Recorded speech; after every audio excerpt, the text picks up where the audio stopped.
അങ്ങനെ കൊറോണ കാലഘട്ടത്തിൽ ലോക്ക്ഡൗണോട് കൂടിയിട്ട് നമ്മൾ സ്റ്റോപ്പായിരുന്ന നമ്മുടെ എല്ലാ ആക്ടിവിറ്റീസും നമ്മൾ വീണ്ടും തിരികെ കൊണ്ടുവരികയാണ്.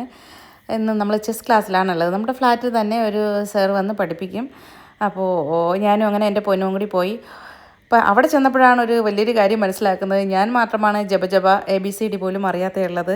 പക്ഷേ എൻ്റെ പൊന്നൂന് എൻ്റെ ബേസിക് കാര്യങ്ങളെല്ലാം അറിയാം. അവൾ അത്യാവശ്യം നന്നായിട്ട് കളിക്കുകയും ചെയ്യും. അതെങ്ങനെയെന്ന് വെച്ച് കഴിഞ്ഞാൽ, അവളെ മുൻപ് ഞാൻ അഡ്മിഷൻ എടുത്തത് അവൾ പഠിച്ചിരുന്ന മാളയിൽ ഗ്രേസ് ഇൻ്റർനാഷണൽ സ്കൂളിൽ ഇതെല്ലാം ഉണ്ടായിരുന്നു. ചെസ്സാണെങ്കിലും റോളർ സ്കേറ്റിംഗ് ആണെങ്കിലും സ്വിമ്മിങ്, ഹോഴ്സ് റൈഡിങ്, ബാഡ്മിൻ്റൺ തൊട്ട് യോഗ, എല്ലാ കാര്യങ്ങളും അവിടെ ഉണ്ടായിരുന്നു എന്നുള്ളതാണ്. അതുകൊണ്ട് തന്നെ അതൊക്കെ മുൻകൂട്ടി ഞാൻ മനസ്സിലാക്കിയിട്ടാണ് ഞാൻ അവളെ അഡ്മിഷൻ എടുത്തത്. കാരണം കുഞ്ഞിലെ എനിക്ക് ഒരുപാട് ആഗ്രഹങ്ങളുണ്ടായിരുന്നു, ഒരുപാട് കാര്യങ്ങളുണ്ടായിരുന്നു. അതൊന്നും എനിക്ക് ആ സമയത്ത് പറ്റിയില്ല. അതിന് ശേഷമാണ് ഞാൻ എൻ്റെ പൊന്നൂനെയും കൊണ്ട് നടന്നാണ് എൻ്റെ ആഗ്രഹങ്ങളൊക്കെ ഞാൻ നിറവേറിയതും എനിക്ക് പഠിക്കണമെന്ന് താല്പര്യം ഉണ്ടായിരുന്നത് മുഴുവൻ ഞാൻ പഠിച്ചതും. അപ്പം അതുകൊണ്ട് എൻ്റെ കുഞ്ഞിനെങ്കിലും അവൾക്ക് ഇഷ്ടമുള്ള എന്തൊക്കെയുണ്ടോ അതൊക്കെ പഠിക്കണം എന്നുള്ളതായിരുന്നു എൻ്റെ ആഗ്രഹം. അങ്ങനെ നമ്മളിന്ന് ചെസ് ക്ലാസ്സിലൊക്കെ പോയി ഗെയ്സ്.